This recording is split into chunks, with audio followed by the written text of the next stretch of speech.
The news of special counsel Jack Smith dropping both of his federal cases against the president-elect sparking immediate reaction on both sides of the political spectrum tonight. Let's bring in criminal defense attorney Brian Claypool. It's interesting, Brian Claypool, when you look at this, right? You hear Jack Smith and you hear some of these legal experts and they're like, he kind of pulled the plug on this one for a reason. What do you think? Well, he's trying to write his own obituary, right? Yeah. He's out of time, he's out of luck, and he's still trying to write the narrative. But there's bad news for Jack Smith.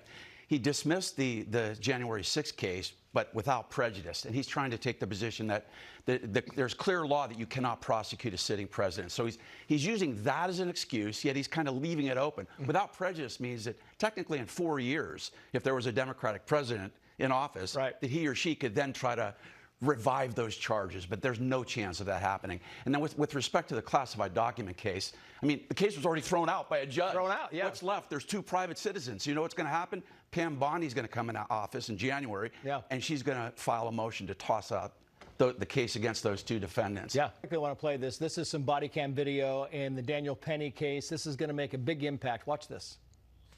I looked at him, right, and then he started taking off his sweater, dummy heart, and then he threw it, and then he told, like, everyone that he had, like, a rough day, and that he don't care what happens today, he don't care about going to jail, but that someone's dying. Dude right here, like I said, I don't think he's nothing wrong.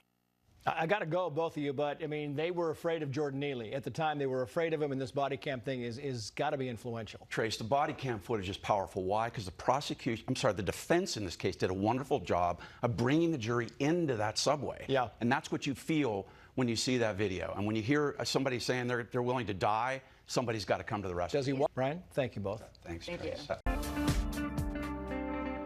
Tonight's topic, where's the outrage? Shocking video released of 60 unaccompanied minors crossing the border this weekend, including a 2- and a 4-year-old. Where is the Democratic outrage?